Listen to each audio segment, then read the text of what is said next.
In yet another example of how these weird chemicals have become essentially ubiquitous in the modern American diet, well, a new study just came out showing that a pesticide that's been linked to infertility was found in upwards of 80% of the people here in America. Specifically, this was a paper that was published in the Journal of Exposure Science and Environmental Epidemiology, and it was titled "A Pilot Study of Chlormecat in Food and Urine from Adults in the United States from 2017 to 2023. With the term pilot study, meaning that previously this wasn't something that was being measured. And there's a good reason for that. Because you see, the chemical that's in question is called chlormecat. It's a pesticide that very few people here in the US have heard about previously because prior to the year 2018, it was actually not allowed to be used in food. Here's how this is described in the context of this actual study. Quote, "Chlormecat chloride is an agricultural chemical first registered in the US in 1962 as a plant growth regulator, although currently only allowed for use on ornamental plants in the US. A 2018 decision by the EPA permitted the import of foods, primarily grains, treated with chlormecat. In the European Union, the United Kingdom, and Canada, chlormecat chloride is approved for use on food crops, primarily wheat, oats, and barley.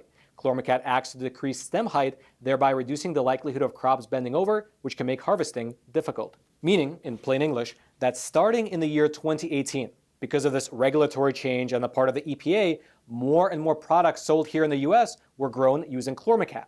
Now, initially in 2018, the EPA set their official tolerance level for chlormecat at 10 parts per million. However, just 2 years later in 2022, the EPA revised their standards and they increased that maximum amount of chlormecat by 4 times, meaning the food can possess upwards of 4 parts per million starting in the year 2020. This change in standard, it allowed for more companies to ship their grains here to America, which is of course all well and good, except for the fact that chlormecat has been shown to be linked to serious infertility and reproductive problems in animals. Quote, "Despite being approved for use on crops in Europe and parts of North America, chlormecat exhibits concerning toxicological properties. In the early 1980s, the impacts of chlormecat exposure on reproductive toxicity and fertility were first described by Danish pig farmers who observed reproductive declines in pigs raised on chlormecat-treated grains. These observations were later investigated in controlled laboratory experiments on pigs and mice, whereby female pigs fed chlormetat-treated grains exhibited disrupted estrus cycling and difficulty mating compared to animals on a controlled chlormetat-free diet. Furthermore, you had additional testing which found problems not only in female animals, but also in their male counterparts." Quote, "Additionally, male mice exposed to chlormetat via diet or drinking water during the development cycle exhibited decreased fertilization capacity of sperm in vitro. More recent reproductive toxicity studies on chlormecat show delayed onset of puberty, reduced sperm motility, increased weights of male reproductive organs, and decreased testosterone levels in rats exposed during sensitive windows of development, including during pregnancy and early life." And so, given the, you can say, absolute free fall that the average male sperm count has been on for the past 50 or so years, well, these types of findings are concerning, to say the least. That a new pesticide is being introduced to the American diet, which has been shown, at least in animals, to cause all sorts of fertility issues. Furthermore, despite the fact that the EPA claims that keeping chlormecat at 40 parts per million is safe, it's really worth noting that there are studies which suggest that these standards are inadequate for maintaining safety in humans. Quote, "Toxicological studies suggest that exposure to chlormecat can reduce fertility and harm the developing fetus at doses lower than those used by regulatory agencies to set allowable daily intake levels." Meaning that it might be the case that even with doses lower than 40 parts per million, fertility problems might still arise. And so this was the backdrop for the study. In 2018, this pesticide was allowed into the US market, and then subsequently in 2020, the standards were changed to allow more of it to appear in our food. And so, seeing this, the researchers over at the Environmental Working Group, they tested people during a time period ranging from 2017 all the way up to 2023. And so essentially, the study was measuring people right before chlormecat was allowed into America, and then subsequently for the next 5 years afterwards. And what they found was shocking to say the least. Quote, "Chlormecat was detected in 77 of 96, or 80% of all urine samples. Detection frequencies were higher in 2023 samples compared to 2017 and 2018 to 2022 samples, with 69%, 74%, and 90% of samples with detections, respectively." And then right below, they have a visual graph showing how in 2017, as well as the period between 2018 and 2022, the rates were pretty stable, but in the year 2023, the chlormecat concentrations in these urine samples of American people, they skyrocketed. Quote, the presence of chloracat in urine samples collected from people in the US with detection frequencies of 69%, 74%, and 90% for samples collected in 2017, 2018 through 2022, and 2023, respectively. Chloracat was detected at low concentrations in samples from 2017 through 2022, with a significant increase in concentrations for samples from 2023. And we can only guess what it looks like now in 2024. And so all this means that even outside of the number of Americans who are testing positive for chloracat, the actual concentration of this stuff in people's urine, it rose dramatically. The study suggests that the reason for this higher concentration is, quote, may reflect the likely recent introduction of chloracat into the U.S. food supply due to EPA regulatory action changes involving chloracat. Such changes include establishing limits on chloracat in food in 2018 and raising those limits for oats in 2020. These actions permitted import and sale of agricultural products that have been treated with chloracat, for example, from Canada. And what perhaps makes this data even more wild is the fact that, according to these researchers, chloracat should actually leave the body 24 hours after ingestion. And so the fact that people's urine samples reflect higher and higher and higher concentrations of this stuff, well, it seems to suggest what the researchers call continuous exposure to the chemical. And so here's where we get to the heart of the matter: continuous exposure. Because according to these researchers, the way that people are coming into nonstop contact with chloracat is by eating very popular brands of oat-based products, things that you very likely have in your cupboard right now. Quote, we detected the chemical in 92% of oat-based foods purchased in May of 2023, including Quaker Oats and Cheerios. To test for chloracat, the Environmental Working Group bought 13 non-organic or conventional oatmeal, granola, cereals, and other oat-based products, and 1 organic granola product in spring and summer of 2022. All but 1 had detectable levels of chloracat. Quaker's old-fashioned oats had the highest concentration at 291 parts per billion. The next highest samples, all above 100 parts per billion, included 2 more Quaker products: Honey Nut Oatmeal Squares and Maple and Brown Sugar Instant Oatmeal, as well as Great Value Oats and Honey Granola and Cheerios. The only conventional product, meaning the only non-organic product, with no detectable level of chloracat was Kellogg's Special K Fruit and Yogurt. No chloracat was detected in the single organic granola sample tested. All right, just to pause here for a super quick moment. Listen. It's obvious that the financial system is not looking too great. After being pumped up with trillions of virtually free government dollars for many, many years now, well, the stock bubble might actually burst in the near future. And in that process, unfortunately, it could take away the nest egg of anyone who happens to be exposed to it. And so consider taking this opportunity to diversify into something which is beyond the grasp of Washington, D.C. and Wall Street: physical gold and silver. And the best company to use, in my opinion, is the sponsor of today's episode, American Hartford Gold, who, I should mention, is also my own personal gold and silver bullion dealer.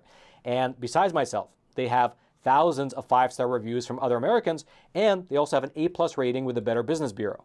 And working with them is rather simple. They have a huge selection of coins, bars, and rounds to choose from.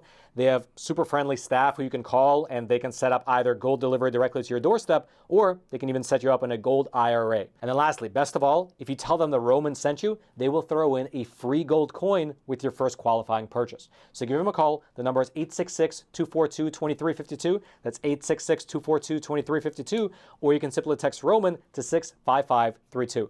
I'll also throw a link to their webpage. It'll be down there in the description box below. Meaning that according to this research, if you're eating Quaker Oats or Cheerios in the morning, just like millions of Americans do, well, you are likely regularly coming into contact with chloracat.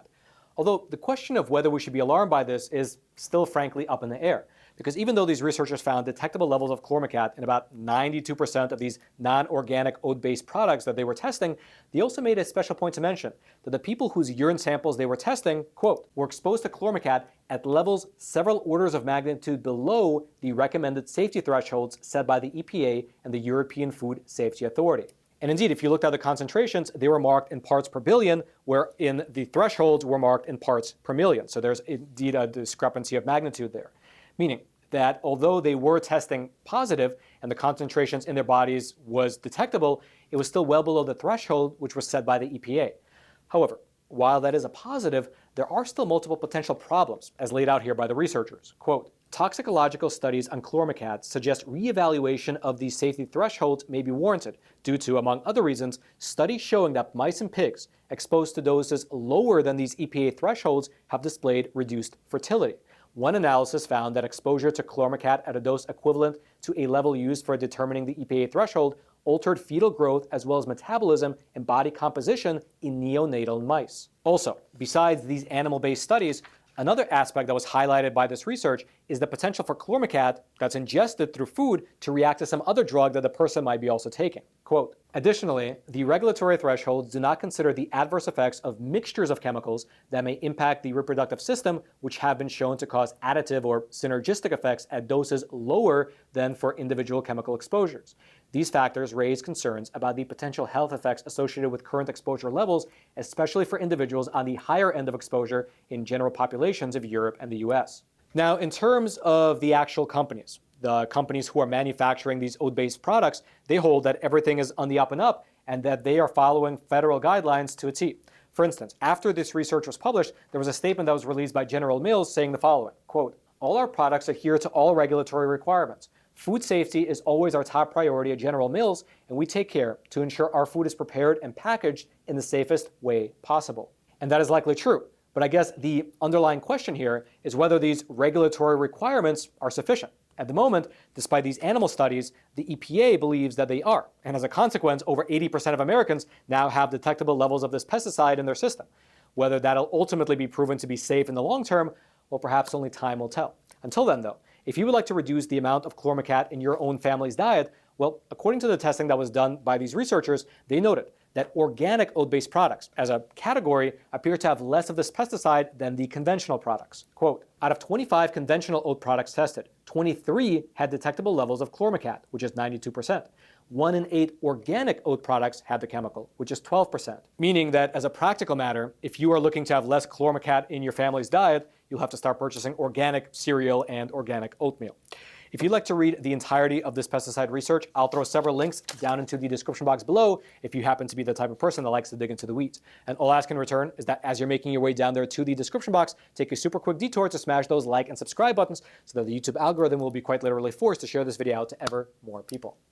And now, since you've gotten to the end of the episode, you likely enjoyed this content. And you might be just thinking to yourself, hey, I love this content. I just wish Roman would put out more episodes every single week. Well, you're in luck, because I do. Over on Epoch TV, our awesome no-censorship video platform, I publish anywhere between 1 to 3 exclusive episodes of Facts Matter every single week, usually on topics that are unfortunately too spicy for here on YouTube. Things like election integrity, things related to mRNA vaccines, climate science, and those types of things. Now, of course, all those episodes are properly researched, everything is fact-based, but that's just the reality of the world we live in. YouTube has algorithms which crawl the episodes here on this platform, and if they find that I say certain words, they'll just flag it. And sometimes they'll take the episode down with no recourse for content creators like myself, which is exactly why we created Epoch TV, a platform where we can publish real news without having to self-censor. So if you'd like to check it out, now's a great opportunity because the Epoch Times is running a phenomenal promotional sale.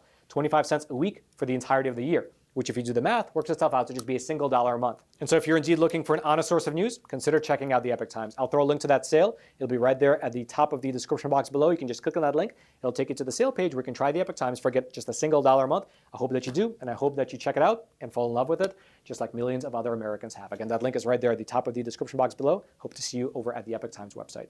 And then until next time, I'm your host, Roman from the Epoch Times. Stay informed. Most importantly, stay free.